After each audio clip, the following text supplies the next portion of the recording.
Yan. What's up guys?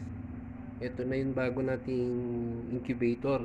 Hindi ko na na-videohan kanina pero meron akong video nung binubuksan ko tong bagong dating na incubator. Ayan.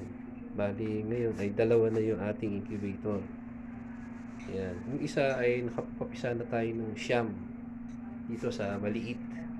Medyo magandang klase rin naman kasi itong incubator na to, kaya medyo nasiyahan naman ako, kaya umorder pa ako uli ng isang mas malaki. Ito ay ang laman ay 24, ito 35. Yan, 35 ang laman nito. Yan, mas malaki siya. Kaya sana ay ganoon din ang maging ano niya. Maganda rin sana maging pisa. Mapisa sana lahat itong aking nakalagay na to na 35 pieces. Pero dito nakapagpapasya na tayo dito ng siyam, pero marami na din siya mga malapit na siyang mapisa. Yung iba meron ng pagka sinilip mo dito sa ilaw neto, sabi nila dito tinginan, kung nakita mo maitim, sabihin ay malapit na siyang mapisa. Pero pagka meron ng mga itim-itim, sabihin ay may kiti na din. Kaya yan, wait na lang tayo uli dito sa isang to kung kailan merong mapipisa uli. Yan. Pero ang good news ngayon, ito, meron na tayong isang bagong malaki. Ang petsa ngayon ay 5/5.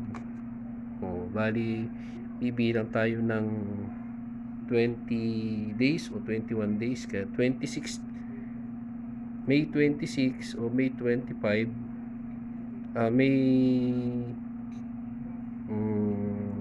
21, ganun. Plus 20, 25 o 24, meron na tayo mapipisa dito. Yan.